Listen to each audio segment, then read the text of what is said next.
Assalamualaikum warahmatullahi wabarakatuh. Waalaikumsalam warahmatullahi wabarakatuh. Alhamdulillah, salatu wassalamu ala rasulillah wa ala alihi wa sahbihi wa mawalah, la hawla wa la quwata illa billah. Allahumma faqihna fid din wa 'allimna at-ta'wil amma ba'd.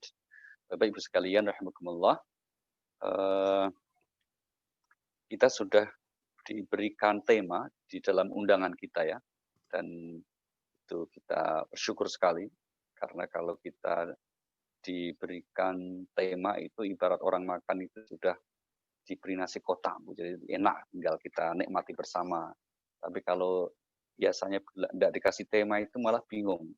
Karena itu ibaratnya kita dikasih prasmanan gitu. Suruh ngambil sendiri kata nggak pas gitu.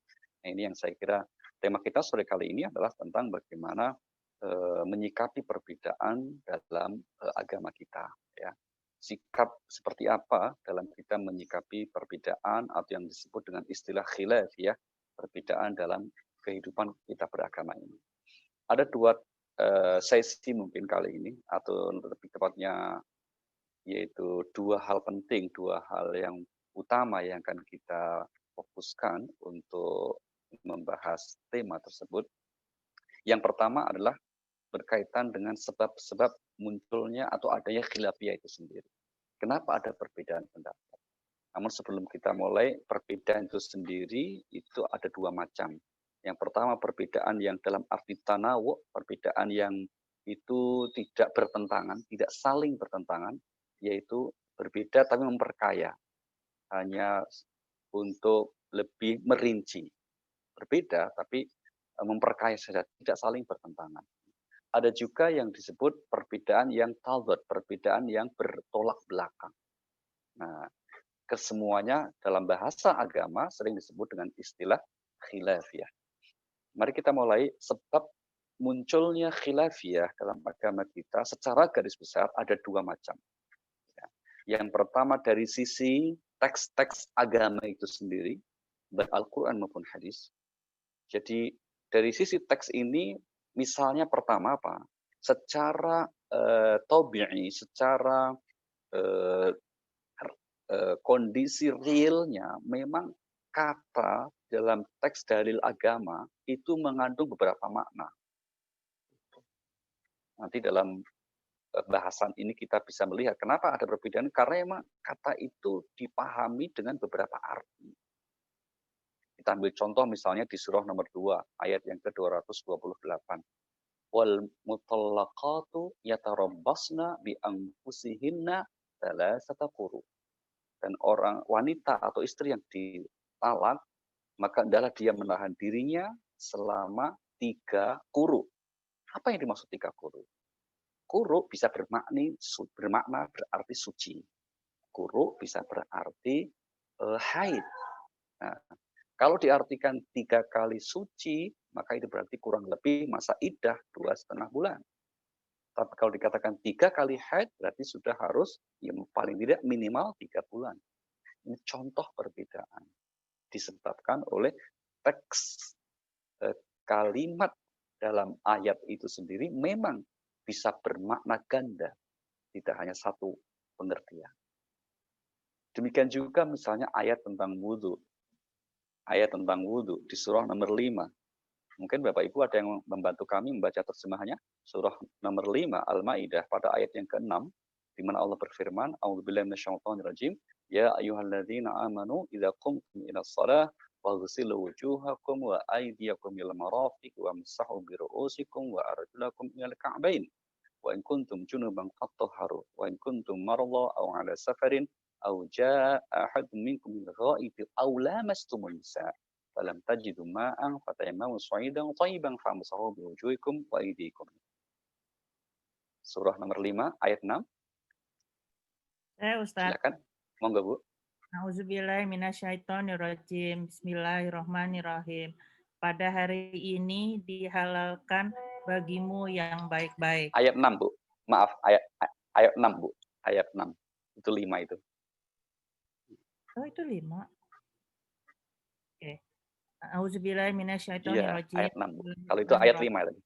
Hai orang-orang yang beriman, apabila kamu hendak mengerjakan mengerjakan Iya. salat, maka basuhlah mukamu dan tanganmu sampai dengan siku, dan sapulah kepalamu, dan basuh kakimu sampai dengan kedua mata kaki. Dan jika kamu junub, maka mandilah. Dan jika kamu sakit atau dalam perjalanan atau kembali dari tempat buang air atau kakus atau menyentuh perempuan, lalu kamu tidak memperoleh air, maka bertayamumlah dengan tanah yang baik, bersih. Sapulah mukamu dan tanganmu dengan tanah itu.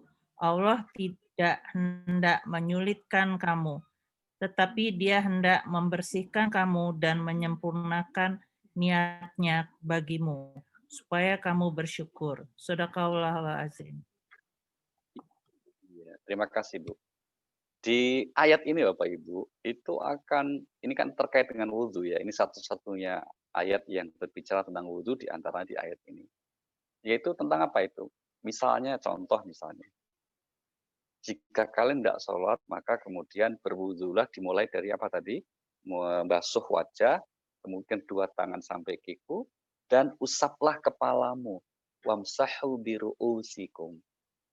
Itu kata biru usikum, kepalamu, dengan redaksi bi dalam bahasa.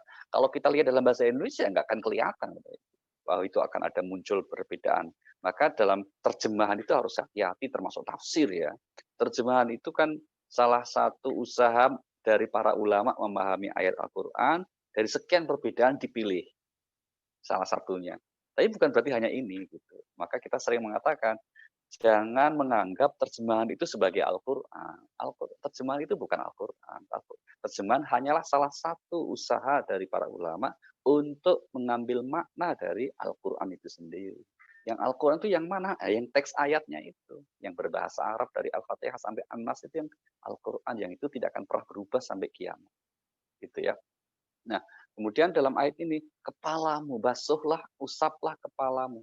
Usaplah kepalamu. Ada yang kalau pendapat imam madhab, Imam Hanafi, Imam Malik, Imam Hambali, mengatakan, maka wudhu semua dibasuh.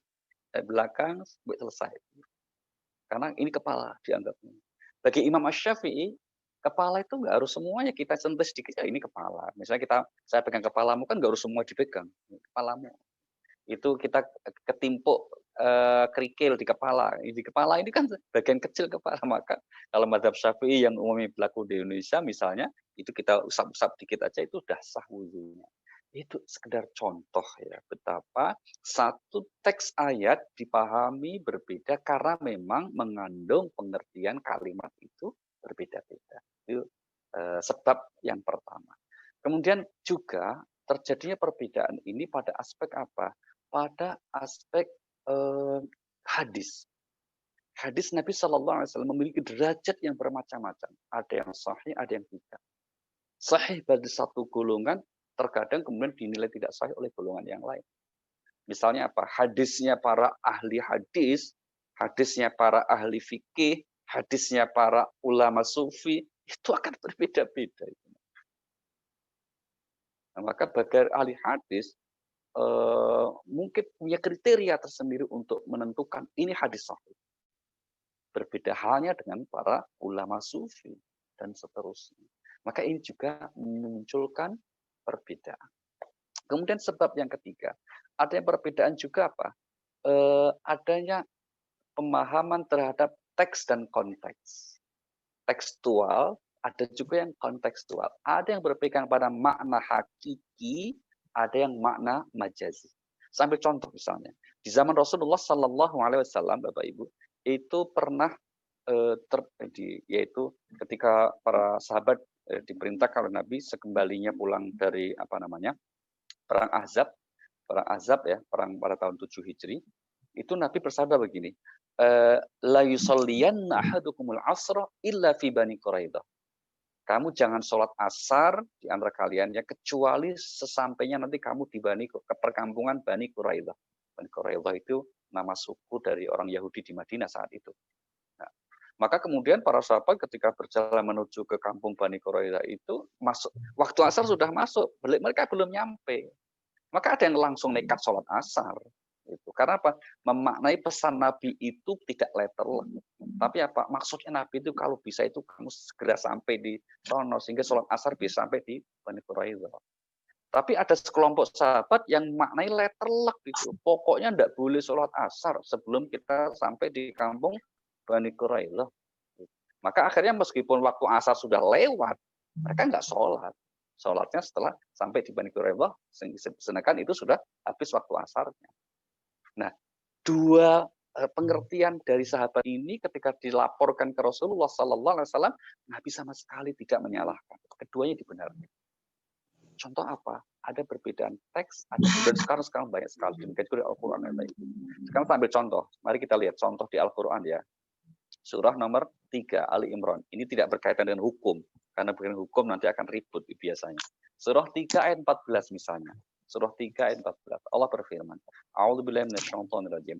Zuyyina lin-nasi hubbus syahawat minan nisa' wal banil wal qanatir muqantarati minadh dhahab wal fiddah wal khayl musawwamati wal an'am wal hars. Dzalika mata'ul hayatid dunya wallahu 'indahu husnul ma'ab.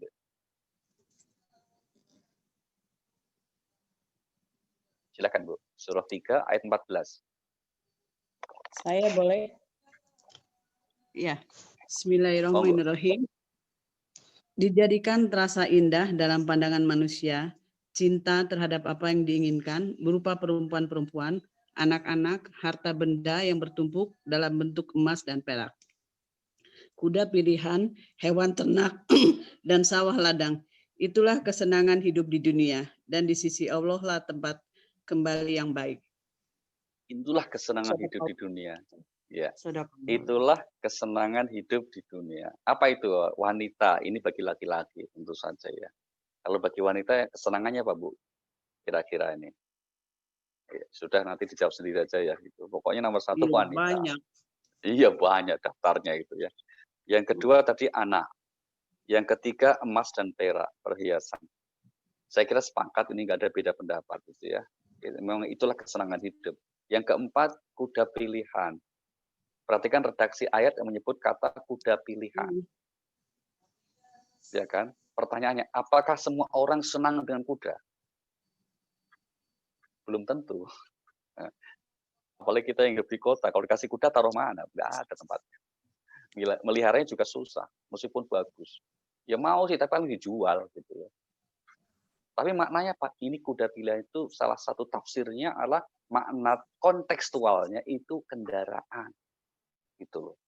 Maka kalau kendaraan semua orang suka.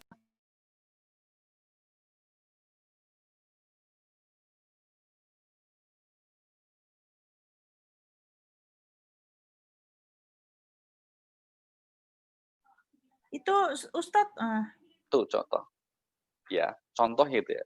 Maka ada yang memaknai tekstual, kuda pilihan, monggo silahkan. Tapi ada juga yang mana ini maksudnya bukan kuda pilihan. Karena kalau kita berpingkak pada makna teksnya, yaitu manusia itu cinta kepada, senang kepada kuda pilihan, nggak semua senang. Lah apa mungkin Al-Quran salah? Kan nggak mungkin. Gitu. Nah, terus kemudian binatang ternak. Ya, oke, senang, kita senang. Sawah ladang. Oke, kita nggak ada khilafiyah di sini. Kita senang sawah ladang, meskipun mungkin kalau di sini juga repot ngurusnya. Tapi ini oleh Al-Quran dikatakan itulah kesenangan hidup di dunia. Ya kan? Maka kemudian ini sekedar contoh bagaimana teks-teks agama, dalil-dalil agama dipahami dengan berbeda-beda. Maka memunculkan perbedaan khilafiyah. Alasan yang kedua, Bapak Ibu, mengapa ada perbedaan pendapat, ada khilafiyah dalam menafsirkan, memahami ayat Al-Quran. Yang kedua, dari sisi manusianya sendiri, atau ulamanya, atau penafsirnya. Sebab perbedaan itu kan latar belakang para ulama yang menafsirkan ayat dan hadis, yang memahami ayat dan hadis berbeda-beda. Gitu. Misalnya sama-sama anggota MUI, Nyun Sewu, mohon maaf, MUI kita lah kira-kira gitu ya. Ini yang resmi aja yang formal itu. Nggak semuanya mereka itu pengerti paham agama loh Bu, MUI kita itu. Mohon maaf, bukan suuzon ya, ini realitasnya Kenapa? Ini sebuah sistem di mana MUI itu representasi dari sekian ormas Islam di Indonesia gabung. Nah, yang diutus oleh ormas sebagai anggota pengurus belum tentu yang alim dalam bidang itu, yang ilmunya mantap. Maka kemudian derajat pengetahuannya berbeda-beda. Sehingga kalau kemudian berfatwa itu yang kemudian juga berbeda, itu hal yang biasa, hal yang sangat wajar. Belum latar belakang sosial budayanya, pendidikannya, kemudian juga latar belakang misalnya apa, katakanlah kalau di zaman dulu para ulama ya, posisinya dengan sumber-sumber agama, yaitu hadis dan Al-Quran misalnya. Imam Hanafi tinggal di Basrah, sedangkan Imam Malik tinggal di Madinah, misalnya gitu. Imam Asy-Syafi'i pernah tinggal di Baghdad di Irak, pernah tinggal di Mesir. Lingkungan yang berbeda menjadikan fatwa yang beliau keluarkan atas satu masalah dalam masyarakat juga berbeda. Maka tidak usah heran Bapak Ibu, kenapa misalnya ya contoh misalnya para ustadz lah ya, para ustadz yang kemudian kata disebut ulama juga, yang berlatar belakang pendidikan di Saudi Arabia misalnya, itu akan sangat berbeda sekali fatwa-fatwa agama dengan para ulama, para ustadz yang berlatar belakang pendidikan di Al-Azhar, Mesir misalnya. Juga berbeda lagi dengan yang berpendidikan di dalam negeri kita. Maka latar belakang orang atau para ahlinya ini yang kemudian menjadikan kenapa muncul perbedaan pendapat. Baik, itu bagian pertama. Sekarang kita masuk intinya. Nah, sikap yang bijaksana yang sebenarnya bagaimana kita menyikapi perbedaan pendapat itu. Nah, mari kita mulai Bapak Ibu ya. Ajaran agama kita itu ajaran yang oleh Al-Quran dikatakan Islam itu wasatiyah, yaitu ajarannya bersifat titik tengah. Wasatiyah itu kalau kita sekarang namanya moderat, tidak ekstrim, baik kanan maupun kiri ya. Mari kita lihat ayatnya, surah nomor 2 ayat 143. Allah berfirman dalam ayat ini, wa kadzalika ja'alnakum ummatan wasatan litakunu syuhada'a 'alan nas wa yakuna ar-rasulu 'alaikum syahida. وَمَا جَعَلَ الْقِبْلَةَ الَّتِي كُنْتَ عَلَيْهَا إِلَّا لِنَعْلَمَ مَنْ يَتَّبِعُ الرَّسُولَ مِمَّنْ يَنْقَلِبُ عَلَى عَقِبَيْهِ. Silakan.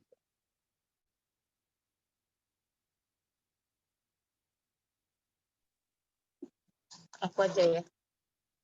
Monggo. A'udzubillahiminasyaitonirrajim. Bismillahirrahmanirrahim.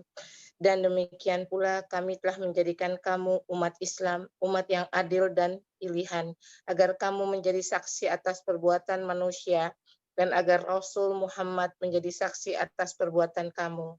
Dan kami tidak menetapkan kiblat yang menjadi kiblatmu sekarang, melainkan agar kami mengetahui supaya nyata siapa yang mengikuti Rasul dan siapa yang membelot. Dan sungguh pemindahan kiblat itu terasa amat berat, kecuali bagi orang-orang yang telah diberi petunjuk oleh Allah, dan Allah tidak akan menyia-nyiakan imanmu. Sesungguhnya Allah Maha Pengasih lagi Maha Penyayang kepada manusia. Sadaqallahul azim. Terima kasih Bu. Surah nomor 2 143 ya. Demikian kami jadikan kamu umat Islam sebagai umat yang adil, umat pilihan, umat pertengahan. Maksudnya umat ini maksudnya adalah berbeda dengan umat, mohon maaf kalau yang ada disebut di Al-Quran kan ada umat kaum Yahudi, ada kaum Nasrani. Kalau kaum Yahudi itu dikenal ajarannya sangat kaku, rigid sekali, banyak aturan-aturan. Sedangkan kalau umat Nasrani sangat longgar, hampir tidak ada aturannya. Maka dalam sistem agama Nasrani kita kenal kan tidak ada aturan-aturan ibadah yang ketat yang ada gitu termasuk. Maka bagi mereka tidak ada istilah syariat kan nggak ada. Bagaimana sih ekonomi menurut Nasrani, kemudian pernikahan yang sebenarnya bagaimana itu secara umum warisan besar itu nggak diatur. Nah kalau kita di tengah-tengah satu. Juga kalau kita pakai konsep misalnya realitas ada satu sistem di mana yaitu kapitalisme sangat individualis. Tapi ada yang sosialisme sangat sangat sifatnya tergantung sosialnya. Hak pribadi itu hilang. Maka dalam negara sosial konsepnya apa? Orang yang pinter enggak pinter sama itu bagiannya itu. Karena harus rata begitu. Dalam Islam tidak. Demikian juga dalam sistem ajarannya. Kita tidak terlalu rigid kaku dalam ibadah, tapi juga tidak kemudian mudah sekali menggampangkan. Ini yang pertama ya. Jadi cara menyikapi perbedaan juga seyogianya kita dengan bersikap wasatiyah, yaitu apa? Moderat. Gitu. Sikap wasatiyah dalam konteks menyikapi perbedaan itu seperti apa? Kita lanjutkan. Berikutnya, sikap kita adalah kita harus berangkat dari sebuah kenyataan realitas manusia itu berbeda. Perbedaan itu sebuah keniscayaan, tidak bisa dihindari. Yang menolak perbedaan berarti menolak sunatullah. Beda itu biasa. Mari kita lihat ya di Al-Quran bagaimana perbedaan-perbedaan itu hal yang biasa dan by design oleh Allah Subhanahu wa taala. Misalnya perbedaan suku bangsa. Kita lihat surah 49 ayat yang ke-13. Allah berfirman, A'udzubillahi minasyaitonirrajim. Ya ayyuhan nas inna khalaqnakum min dzakari wa unsa wa ja'alnakum syu'uban wa qabaila lita'arafu. Inna akramakum 'indallahi atqakum innallaha 'alimun khabir.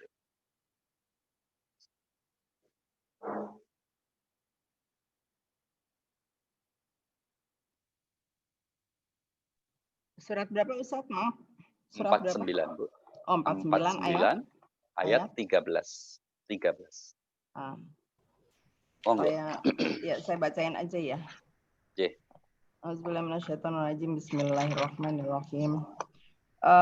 Wahai manusia, sungguh kami telah menciptakan kamu dari seorang laki-laki dan seorang perempuan. Kemudian kami jadikan kamu berbangsa-bangsa dan bersuku-suku agar kamu saling mengenal. Sungguh yang paling mulia di antara kamu di sisi Allah ialah orang yang paling bertakwa. Sungguh Allah Maha mengetahui dan Maha teliti. Astagfirullahaladzim. Terima kasih. Kami jadikan kamu itu sejak awal memang berbeda-beda, bersuku bangsa yang berbeda. Ayat ini Bapak Ibu, kalau kita lihat asbabun nuzulnya, sebab turunnya adalah berkaitan dengan peristiwa yang menimpa sahabat Nabi yang bernama Bilal bin Rabah. Sahabat Bilal bin Rabah itu yang kemudian ketika Rasulullah SAW mensyariatkan yang namanya azan, itu beliau pilih Bilal. Yang kebetulan beliau adalah orang yang berkulit hitam. Gitu. Melihat sahabat Bilal yang ditunjuk Rasulullah sebagai muadzin yang mengumandangkan azan, itu sahabat-sahabat lain yang notabene mungkin mereka merasa kulitnya putih, bagus, itu kemudian berkomentar rasis terhadap Bilal. Gitu. Ada yang riwayat merekam itu ucapan mereka meskipun tidak terang-terangan ya itu diketahui Rasulullah. Yaitu apa? Ucapan mereka, untung ayahku hari ini sudah wafat, tidak melihat gagak disuruh azan. Dia merebut Bilal itu yang kulitnya hitam dengan gagak panggilan. Ini kan sikap rasis. Sampai hari ini masih ada Bapak Ibu. Dan kalau kita lihat misalnya dibaca berita ya di Amerika misalnya belum selesai masalahnya. Kita masih untung bersyukur tidak muncul ya. Maka turun ayat ini. Wahai manusia, kamu itu dari nenek moyang yang sama loh. Bapak ibumu ya podo, kakek nenekmu itu Adam dan Hawa. Maksudnya begitu. Kemudian kami jadikan kamu itu berbangsa-bangsa, bersuku-suku. Itu memang aku yang menetapkan. Bahkan di ayat yang lain Bapak Ibu, Allah katakan apa? Warna kulit dan bahasa ya juga berbeda, itu Allah yang bikin. Coba lihat surah nomor 30, surah Ar-Rum, ayat yang ke-22. Surah 30, ayat 22. Allah berfirman, A'udzubillahi minasyaitonirrajim, wa min ayati khalqus samawati wal ardi wa ikhtilafu alsinatikum wa alwanikum inna fi dzalika laayatin lil 'alimin.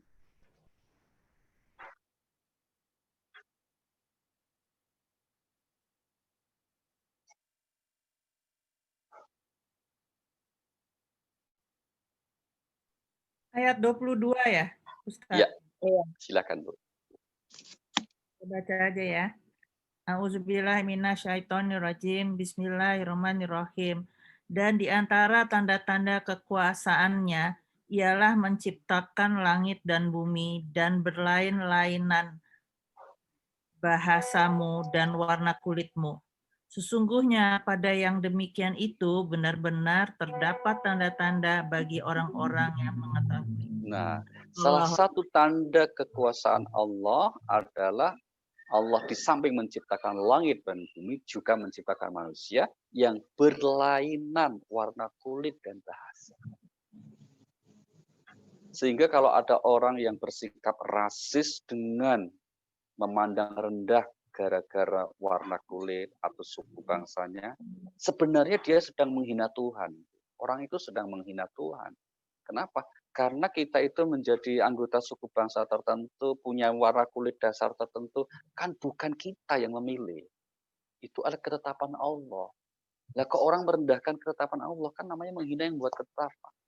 Na'udzubillahi min dzalik. Ini ya, jadi perbedaan sebuah keniscayaan. Termasuk perbedaan dalam menafsirkan ajaran agama dalam itu sebuah keniscayaan. Nggak bisa dihindari. Kenapa kok nggak bisa dihindari? Karena banyak masalah yang muncul di dalam perkembangan kehidupan manusia tidak terjadi di masa Rasulullah yang menuntut adanya solusi agama. Wong yang di masa Rasulullah berbeda aja Nabi santai, tidak menyalahkan. Apalagi hal-hal yang berbeda di zaman sekarang. Contohnya apa? Banyak sekali kan. Misalnya apa? Tentang cangkok anggota tubuh, tentang donor organ tubuh, tentang sistem perbankan. Di masa Rasulullah nggak ada semua, Pak Ibu. Kalau ada muncul perbedaan, itu ya itu keniscayaan wajar saja. Ya, manusia terus berkembang, maka kemudian membutuhkan jawaban agama, sementara itu tidak ada di masa Rasulullah. Maka akhirnya ulama. Nah kalau ulama itu bukan nabi. Kalau bukan nabi, ya mesti akhirnya ijtihadnya bisa salah, bisa benar. Nah, kira-kira begitu. Sehingga dengan kita memahami bahwa perbedaan itu sebuah keniscayaan, kita akhirnya apa? Sanggup untuk tetap bersikap toleran. Oh ya biasa beda. Gitu. Ya, kita ambil contoh lain misalnya bahwa perbedaan itu sebuah keniscayaan, maka kita akan bersikap seharusnya toleran. Misalnya gini, ini ada kaidah ya. Syariat itu satu, fikih itu banyak. Saya ulangi, syariat itu satu. Satu dalam artinya apa? Tidak ada beda pendapat. Contoh syariat itu artinya sesuatu aturan yang diturunkan oleh Allah berlaku untuk manusia. Itu syariat. Aqimus shalah. Itu perintah Allah dalam Al-Quran syariat. Kerjakanlah sholat. Maka sebagai seorang muslim, sholat. Itu syariat. Tetapi bagaimana cara mengerjakan sholat itu namanya fikih. Kalau fikih itu lebih operasional, lebih teknis, ya mungkin. Maka para ulama beda pendapat urusan fikih itu. Contoh sholat tadi ya, yang namanya takbiratul ihram kan macam-macam. Ada yang begini, ada yang begini. Ngangkat tangannya itu loh. Oh, ada yang begitu. Turunnya pun macam-macam. Ada yang begini, turun begini. Ada yang gini, langsung begini. Ada yang bahkan tidak bersedekap. Ada. Bervariasi sekali. Ada yang kemudian misalnya Pak, ingin mencari kira-kira yang sesuai dengan Rasulullah yang mana nih? Monggo silakan aja. Tapi kalau kemudian misalnya setelah dicari berdasarkan ayat hadis yang dia pahami, akhirnya inilah yang sesuai dengan Rasulullah misalnya gitu ya. Ya kita hormati, yaitu sholat sesuai Rasulullah menurut pemahaman Anda. Sekemampuan Anda mencari dalil argumentasi tadi. Tapi yang lain yang mencari juga bagaimana sholat menurut Rasulullah ternyata kok berbeda, ya jangan disalahkan. Karena gitu ya. Ini ya, ini memang begitulah sebuah keniscayaan perbedaan. Maka ingat tadi, syariat itu satu, fikih itu banyak. Maka kalau kita memiliki kesadaran seperti itu, insya Allah kita tidak akan menjadi ekstrim. Kita akan menjadi orang yang yang wasati ya, yang bersikap memiliki sifat yang ya toleran lah. Toleran itu artinya menghormati, menghargai orang lain yang berbeda. Namanya toleran. Ya, baik. Kemudian berikutnya apa? Berikutnya dalam konteks kita di masyarakat Indonesia, kita memahami realitasnya. Realitasnya agama Islam ini hadir ke Indonesia di Nusantara sebelumnya itu umat atau rakyat ataupun masyarakat kita sudah memiliki keyakinan. Jadi bukan di lahan yang kosong tidak ada keyakinan, bukan. Sehingga para pendakwah awal yang membawa Islam, akhirnya mereka kemudian mengajarkan dengan pendekatan proses, gitu ya. Maka itu harus dihormati juga. Misalnya apa? Contoh misalnya, para ulama awal yang mengislamkan itu kan, wes pokoknya kamu syahadat dulu deh. Urusan nanti yang lain-lain itu belakangan Pak sambil jalan. Gitu. Maka akhirnya apa? Ya sudah, akhirnya banyak langsung masuk Islam. Di dunia ini Bapak Ibu tidak ada, di dunia ini ya, tidak ada negara ataupun masyarakat yang masuk Islamnya itu tercepat kecuali Indonesia. Dari sebuah masyarakat yang mayoritas tadinya adalah beragama Hindu atau bahkan Buddha, begitu Islam datang, langsung bayangkan tuh. 90% atau paling tidak 80%. Kita itu dulu kiblatnya agama Buddha, Bapak Ibu. Hindu juga. Maka ada Prambanan, ada Borobudur. Itu bukti ada kerajaan-kerajaan besar. Mulawarman, Purnawarman. Itu bukti kita pernah jaya. Gitu ya. Nenek moyang kita itu di generasi itu. Tapi begitu Islam datang, langsung hilang semuanya seketika. Kenapa kok begitu? Ya pendekatannya tadi. Yang penting kamu masuk Islam sih. Urusan nanti bisa sholat atau enggak kita proses. Nah dalam proses ini yang kemudian ada yang sudah selesai, bagus ibadahnya. Ada yang kemudian masih pokoknya saja. Keburu belum ada yang ngajari terusannya. Maka akhirnya ada yang nyun sewu, yang sikapnya apa? Ya katakanlah Islam yang baru KTP-nya, baru formalnya, belum melaksanakannya. Dan seterusnya. Itu ya, ini sebuah realitas. Nah, berikutnya sikap kita bagaimana Bapak Ibu sekalian? Hendaknya kita memiliki prioritas. Ya. Dalam kita beragama itu menyakiti perbedaan. Kita itu punya prioritas kita apa? Prioritas kita itu bersatu karena banyak titik temunya. Mari kita lihat. Misalnya surah nomor 3 ayat 103. Ya. Surah nomor 3 ayat 103. Allah berfirman apa? Wa'tasimu bihablillahi jami'an wa la tafarraqu. Wazkuru ni'matallahi 'alaikum id kuntum a'da'an fa'alafa baina qulubikum fa asbahtum bi ni'matihi ikhwana. Bismillahirrahmanirrahim. Dan berpegang teguhlah kamu semuanya pada tali agama Allah dan janganlah kamu bercerai-berai. Dan ingatlah nikmat Allah kepadamu ketika kamu dahulu di masa jahiliyah bermusuhan. Lalu Allah mempersatukan hatimu, sehingga dengan karunia-Nya kamu menjadi bersaudara. Sedangkan ketika itu kamu berada di tepi jurang neraka. Lalu Allah menyelamatkan kamu dari sana. Demikianlah Allah menerangkan ayat-ayatnya kepadamu agar kamu mendapat petunjuk. Berpegang teguhlah pada tuntunan dari Allah. Kamu jangan bercerai-berai. Itu. Konteksnya untuk siapa? Ya untuk semua, Pak Ibu. Jangan kenapa tidak akan ada yang diuntungkan. Orang itu kalau musuhan kecuali syaitan. Jadi kalau orang itu bermusuhan, ya, apalagi sesama Muslim kita musuhan, itu tidak ada yang akan gembira bahagia kecuali setan. Karena memang salah satu hobi setan itu suka menimbulkan permusuhan. Maka Al-Quran mengatakan hati-hati ya, karena setan itu musuh nyata bagi kamu. Coba perhatikan Bapak Ibu. Misalnya ya, di surah nomor 17. Surah 17 ayatnya yang ke-53. Allah berfirman apa? Wa kullu ibadi yaqulu allati yahsan inna syaitan yanzaghu bainahum. Inna syaitan kana lil insani aduwwan mubin. Saya baca ya. Assalamualaikum. Silakan. Bismillahirrahmanirrahim. Dan katakanlah kepada hamba-hambaku, hendaklah mereka mengucapkan perkataan yang lebih baik atau benar. Sungguh setan itu selalu menimbulkan perselisihan di antara mereka. Sungguh setan adalah musuh yang nyata bagi manusia. Sadaqallahul azim. Sungguh setan itu suka menimbulkan perselisihan. Maka katakanlah, ayat ini bisa dipakai untuk di grup kita Bapak Ibu. Kalau kita punya WA group, maka postinglah yang baik-baik.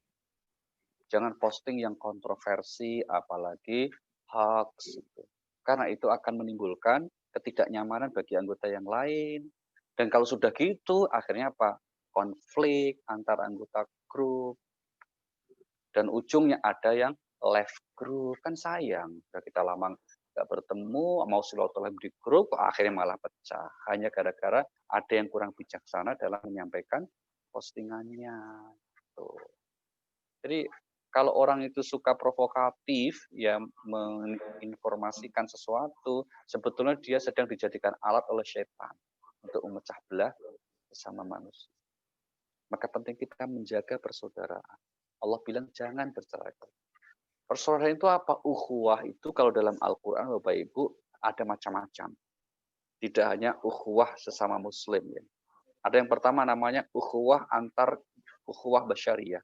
Bersaudara kita karena sama-sama manusia. Ya kan? Karena kita sama-sama manusia, maka kita ini bersaudara. Karena kata ikhwah itu maknanya persamaan. Nah, mari kita lihat bagaimana cara Al-Quran mengingatkan kita membangun persaudaraan sekemanusiaan ini. Surah nomor 17, ayat 70 misalnya, Allah berfirman, وَلَقَدْ كَرَّمْنَا بَنِي آدَمَ وَحَمَلْنَاهُمْ فِي الْبَرِّ وَالْبَحْرِ وَرَزَقْنَاهُمْ مِنَ الطَّيِّبَاتِ وَفَضَّلْنَاهُمْ عَلَى كَثِيرٍ مِّمَّنْ خَلَقْنَا تَفْضِيلًا.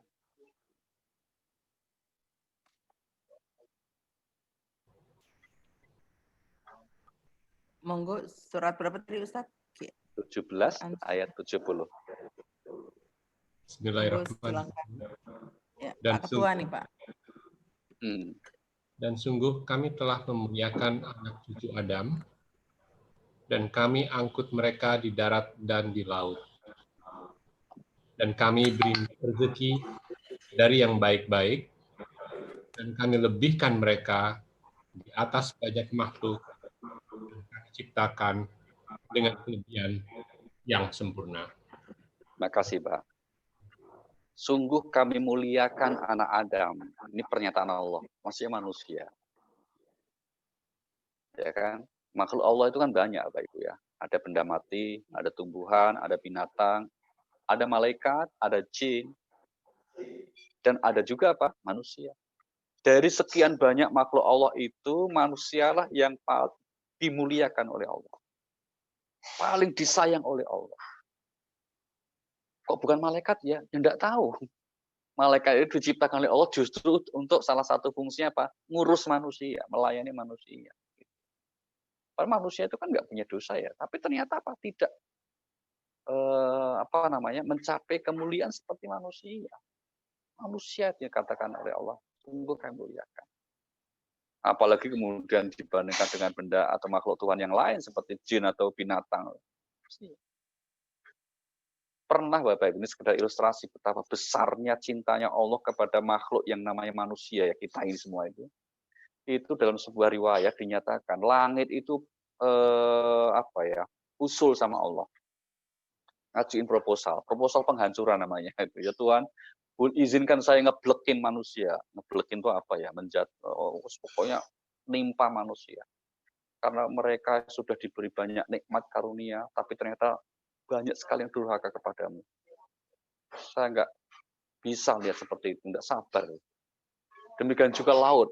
Dia minta izin, Tuhan izinkan saya untuk meluap, menghabisi penduduk manusia di bumi ini. Demikian juga gunung, kemudian ingin ngeblekin juga. Mendengar permintaan makhluk-makhluk Tuhan yang lain ini, maka kemudian Allah menjawabnya apa itu? Sudah, kalian diam saja, kata Allah. Seandainya kalian yang menciptakan manusia, kalian tidak akan tega melakukan itu. Oh. Apa kata Allah? Seandainya kalian yang menciptakan manusia, kalian tidak akan tega melakukan itu.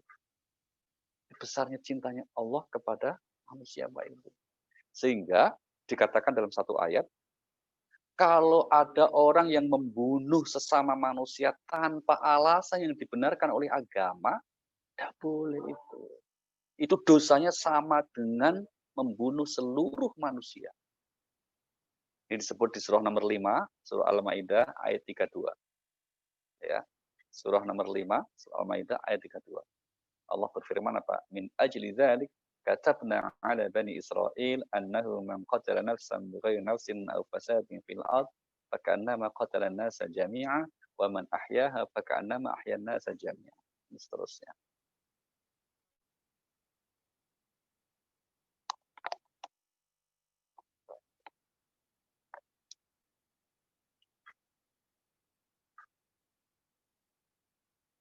Belum pada ketemu ya? Monggo, Siapa? Saya baca sudah lagi. ketemu aja. Ya. Monggo, silakan. Siapa silahkan. Ya udahlah, saya aja lagi. Bismillahirrahmanirrahim. Oleh karena itu kami tetapkan suatu hukum bagi Bani Israel bahwa barang siapa membunuh seseorang bukan karena orang itu membunuh orang lain atau bukan karena berbuat kerusakan di bumi, maka seakan-akan dia telah membunuh semua manusia. Barang siapa memelihara kehidupan seorang manusia, maka seakan-akan dia telah memelihara kehidupan semua manusia. Sesungguhnya Rasul kami telah datang kepada mereka dengan membawa keterangan-keterangan yang jelas. Tetapi kemudian banyak di antara mereka setelah itu melampaui batas di bumi. Sadaqallahul azim. Barang siapa yang membunuh satu jiwa manusia tanpa alasan yang dibenarkan, seakan dia membunuh seluruh manusia. Perhatikan baik, betapa luar biasanya itu kan. Penghormatan Allah terhadap yang namanya apa? Manusia. Nah, dan kemudian realitasnya manusia itu berbangsa-bangsa, bersuku-suku, tadi juga sudah kita sebutkan itu, termasuk dalam urusan keyakinannya, misalnya begitu ya. Maka itu realitas. Bahwa Al-Quran pun juga mengakui keberadaan bahwa ada manusia makhluk Allah yang agamanya tidak sesuai yang diturunkan Allah. Maka konsepnya kan. Terus bagaimana kalau menyikapi perbedaan seperti itu? Allah nyatakan apa? Kalau mereka yang tidak beriman kepada Allah dan Rasulnya alias non-Muslim, itu tidak memusuhi kamu, ya kamu harus baik. Tidak mengusir dari kampung halamanmu, ya kamu harus bersikap adil. Nah, itu.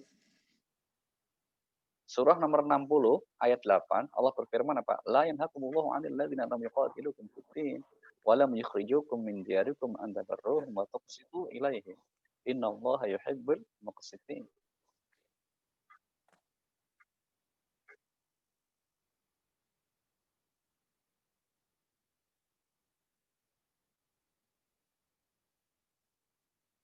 Surah 60 ayat yang ke-8, monggo. 60 ayat yang ke-8. A'udzubillahi minasyaitonirrajim. Bismillahirrahmanirrahim. Allah tidak melarang kamu untuk berbuat baik dan berlaku adil terhadap orang-orang yang tiada memerangimu karena agama dan tidak pula mengusir kamu dari negerimu. Sesungguhnya Allah menyukai orang-orang yang berlaku adil. Nah, Allah tidak melarang kamu berbuat baik dan berlaku adil kepada orang-orang yang tidak memerangi kamu. Berarti apa? Ya emang ini perintah Al-Quran. Maka kalau kita punya kawan kuliah, kawan bekerja, tetangga, meskipun mereka non-Muslim, apapun agamanya, dan mereka berbuat baik kepada kita, wajib juga berbuat baik kepada mereka. Itu yang ditanamkan dalam Al-Quran Al-Karim. Mungkin ada yang berkata begini, yang mengatakan ya, kan mereka kafir Pak, masuk neraka, kira-kira gitu ya. Ya benar adanya. Ini penting Bapak Ibu, mohon ini garis bawahi betul ya. Penting untuk meluruskan, meletakkan konteksnya. Jadi dalam petunjuk agama itu, baik Al-Quran maupun hadis, dalil-dalil itu, ada yang memang itu bersifat keyakinan kita ke dalam. Harus kita yakini. Misalnya apa? Hal-hal yang berkaitan dengan masalah akidah itu eksklusif sekali. Kita harus yakin bahwa Islam adalah satu-satunya agama yang diridhai oleh Allah. Karena begitu ayatnya menyatakan. Coba lihat surah nomor 3 ayat 85. Ya, surah nomor 3 Ali Imran ayat 85. Allah berfirman apa? Wa may yabtaghi ghairal islami dinan fala yuqbala min wa huwa fil akhirati minal khasirin.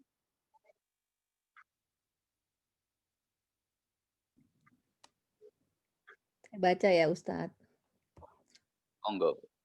Barang siapa mencari agama selain agama Islam, maka sekali-kali tidaklah akan diterima agama itu daripadanya. Dan dia di akhirat termasuk orang-orang yang rugi. Ini ayat untuk kita yakin ke dalam. Ya kan? Dan yang semakna dengan ayat seperti ini banyak. Ya kan? Bahwa barang siapa yang mencari agama selain Islam, nggak diterima. Tapi jangan membawa ayat ini kepada orang yang tidak seagama dengan kita alias non-muslim untuk menghakimi mereka. Oh, kamu nggak diterima agamamu itu. Ini ayatnya. Boleh. Maka nanti kita ketemu ayat yang mengajarkan sikap kita keluar bagaimana berinteraksi dengan mereka. Contoh misalnya, mari kita lihat surah nomor 6, surah Al-An'am 108. Ya. Surah 6 Al-An'am 108. Allah berfirman apa? Wala tasubbul ladzina yad'una min dunillah fayasubbullaha adwan bighairi ilm. Kadzalika zayyana likulli ummatin 'amalahum summa ila rabbihim marji'uhum fayunabbi'uhum bima kanu ya'malun. Bismillahirrahmanirrahim. Dan janganlah kamu memaki sesembahan yang mereka sembah selain Allah, karena mereka nanti akan memaki Allah dengan melampaui batas tanpa dasar pengetahuan. Demikianlah kami jadikan setiap umat menganggap baik pekerjaan mereka. Kemudian kepada Tuhan tempat kembali mereka. Lalu dia akan memberitahukan kepada mereka apa yang telah mereka kerjakan. Sadaqallah. Terima kasih Pak. Jangan mencaci maki Tuhannya orang lain. Jangan menyalah-nyalahkan agamanya orang lain. Meskipun menurut keyakinan kita mereka salah. Bahkan menurut keyakinan kita mereka masuk neraka. Tapi jangan kamu menghakimi mereka seperti itu. Alasan Allah apa di ayat ini? Ini saya kira alasan, coba Bapak Ibu garis bawahi ya. Karena setiap orang, setiap umat memandang baik pekerjaannya, memandang benar keyakinannya. Jadi mohon maaf, tidak ada tempatnya ya bagi orang beragama kok memahami, percaya semua agama benar. Tidak ada itu. Tidak ada tempat. Secara teori dan kenyataannya, setiap orang beragama dia pasti menganggap benar agamanya sendiri yang dipeluk itu. Maka kalau ada orang mengatakan setiap agama itu benar, belum titik itu. Benar menurut pemeluknya masing-masing. Oh, baru logis masuk akal. Karena ayatnya ini, setiap orang, maka kamu jangan menghina mereka. Alasannya kedua apa? Secara psikologis, kalau mereka dihina akan bales menghina agama kita, menghina Tuhan kita. Nggak boleh. Nah ini contoh sikap keluar. Belum lagi ayat yang masyhur selalu kita baca kan di Al-Kafirun. Apa? Lakum dinukum waliyadin. Ini Bapak Ibu ya. Nah, kalau dengan orang non-muslim saja, Al-Quran itu mengajarkan sifat seperti itu. Apalagi kalau kita sesama muslim yang menghadapi perbedaan, misalnya gitu. Berarti apa? Ya lebih dianjurkan untuk saling menghormati, untuk saling toleran. Meskipun boleh jadi perbedaannya ekstrim misalnya.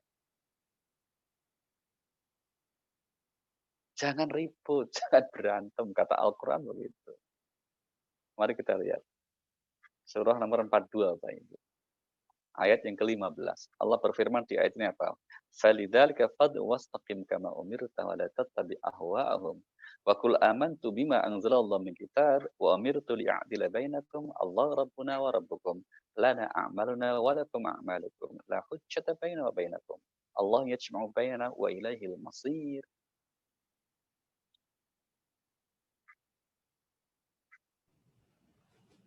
A'udzubillahi 4. minasyaitonirrajim.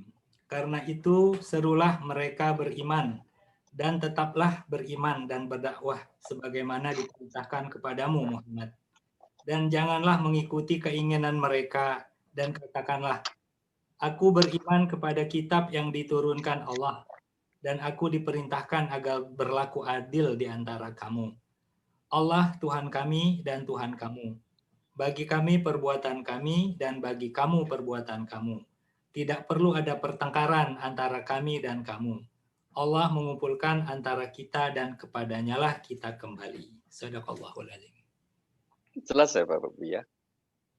Meskipun tidak menutup perbedaan, ini redaksi ayatnya lugas jelas sekali. Amal kami, amal kamu. Tidak perlu ada pertengkaran di antara kita. Kenapa? Kita semua nanti akan kembali. Gitu. Maka salah satu sikap yang berlebihan biasanya dalam menghadapi perbedaan ketika terkadang orang itu seakan berperan, maksud saya, magang jadi Tuhan. Yaitu apa? Suka menghakimi amal atau keyakinan orang lain. Ini yang saya kira menimbulkan konflik ya Pak. Ya kan? Meskipun misalnya contoh katakanlah ada orang yang menurut kita salah, bahkan ahli maksiat, atau dosa, bukan wewenang kita untuk menjudge mereka itu. Tapi ingat ya, bukan berarti membiarkan loh ya. Kalau itu memang bentuknya kemungkaran merugikan orang, ya kita harus teguhkan prinsip amar ma'ruf nahi mungkar. Jangan salah itu. Karena kalau kita diem aja, misalnya di sebuah institusi, instansi ada yang korupsi, kita tahu, terus diem aja, yang penting aku enggak, itu salah. Nanti kalau kena, rusak, hancur semua. Maka harus ada prinsip amar ma'ruf nahi mungkar. Di sebuah komplek perkampungan, di situ ada lokalisasi, ada perjudian, terus kita diem aja, alasannya yang penting aku enggak boleh. Itu harus tetap kita tegakkan. Apa? Karena meskipun kita enggak melakukan, kalau kita permisif atau mendiamkan perbuatan mungkar seperti itu kita kena. Tapi kalau urusan keyakinan, ya urusan keyakinan itu urusan sangat pribadi dengan Allah Subhanahu wa Ta'ala. Tugas kita hanya mengajak. Dakwah itu mengajak judulnya, atau berpesan kebaikan, tawasau bil haq wa tawasau bis sabr. Maka termasuk kalau kita menyikapi perbedaan di antara kita Bapak Ibu ya, di antara sesama muslim misalnya, coba perhatikan misalnya ini surah nomor 34. Ini saya kira menjadi patokan kita ya. Surah 34 ayat 25-26. Qul la tus'aluna amma ajramna wa la nus'alu amma ta'malun. Qul yajma'u bainana rabbuna thumma yaftahu bainana bil haqq wa huwal fattahul alim. Gitu.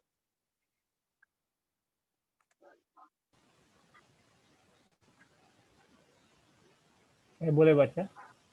Monggo, Pak. Silakan. Bismillahirrahmanirrahim.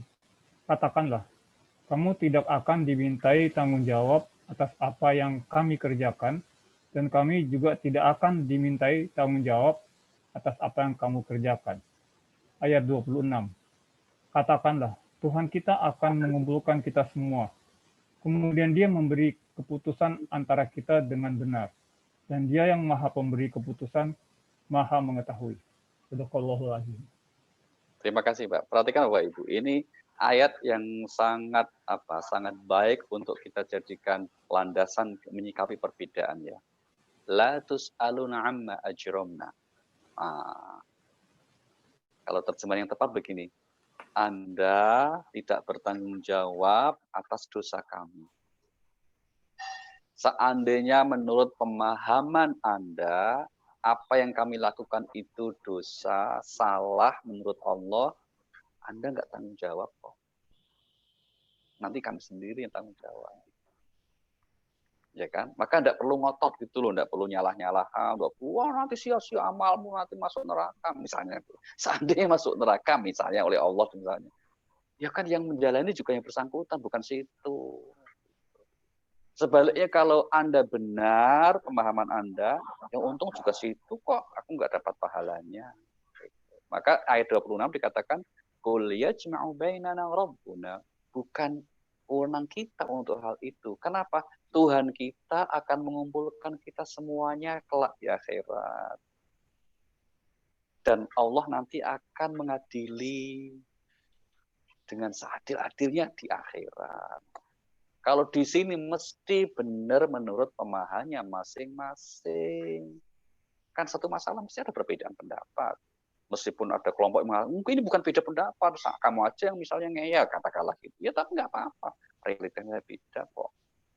Kan banyak sekali Bapak Ibu ya. Katakanlah perbedaan di zaman dulu ada, terus zaman sekarang misalnya di realita masyarakat kita ini ada, maka itu. Bahkan dalam ayat yang lain itu ini mulanya menegur Rasulullah. Menegur Rasulullah ditegur oleh Allah karena sikapnya yang sebetulnya maksudnya mungkin baik, tapi oleh Allah dipandang itu nggak tepat. Yaitu apa? Memastikan atau mendoakan supaya suatu kaum itu dihancurkan oleh Allah, diazab oleh Allah, karena mungkin sudah kelewatan begitu. Maka turun ayat, coba perhatikan ya Bu, surah nomor 3, Ali Imran ayat 128. Surah 3 ayat 128. Apa kata Allah? Laisa laka minal amri syai'un aw yatuba 'alaihim aw yu'adzibahum fa innahum zalimun. Itu bunyinya.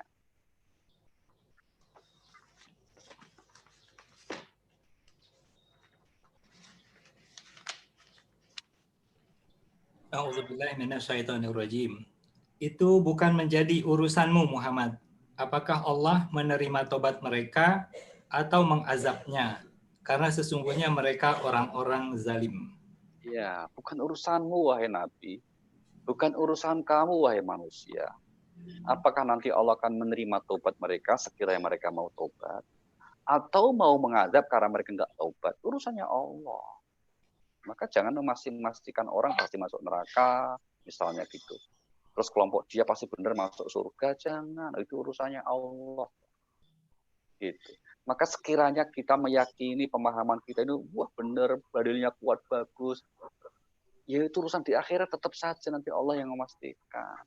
Kita hanya bisa berharap semoga Allah menyelamatkan kita, memasukkan kita ke dalam ridhonya, itu aja.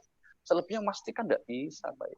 Apalagi kalau urusan surga itu kata Rasulullah apa? Ini karena rahmatku, bukan karena amalmu. Jadi Nabi pernah bersabda begitu, orang itu masuk surga karena rahmat Allah, bukan karena amalnya.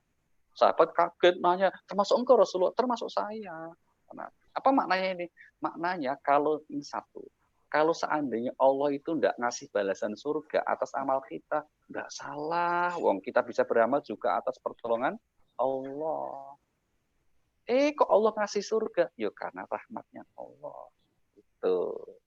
Yang kedua, kalau semata-mata surga itu amal kita, mesti orang tinggal di surga ya sesuai dengan lamanya dia beramal di dunia. Umurnya berapa? Katakanlah 80 tahun.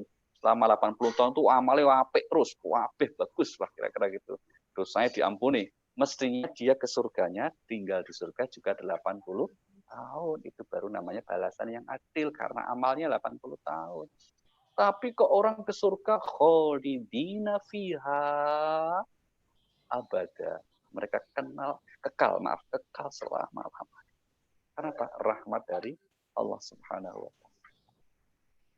Maka kembali Bapak Ibu sekalian, bagaimana sikap kita dalam menghadapi, menyikapi perbedaan penafsiran atas Al-Quran dan hadis, sikap inilah yang saya kira harus kita kedepankan.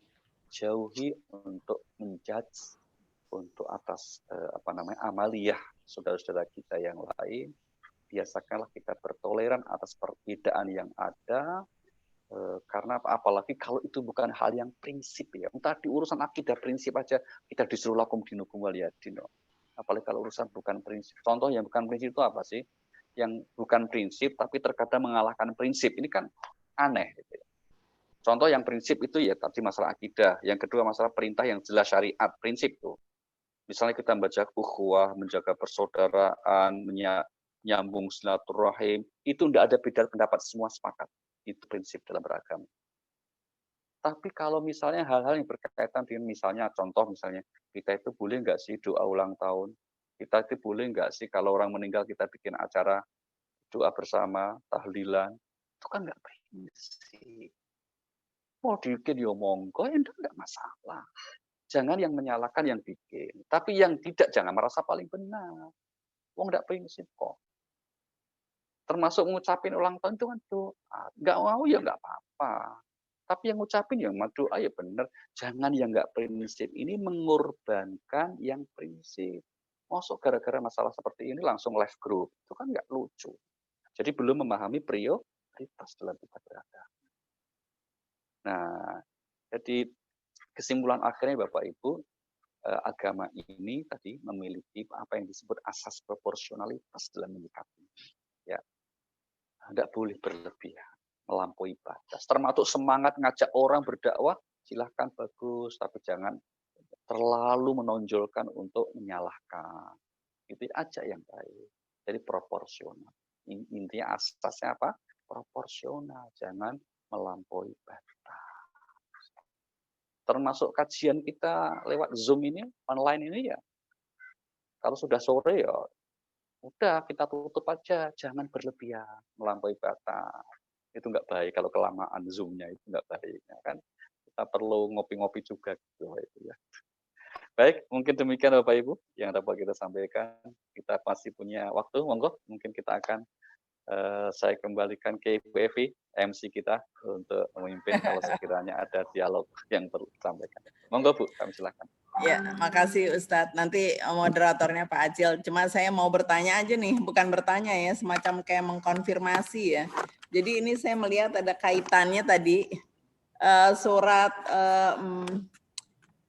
5 ya, ayat 42 ya, bahwasanya bagi kami perbuatan kami, bagi kamu perbuatan kamu. Ini mirip-mirip dengan lakum dinukum waliyadin ya.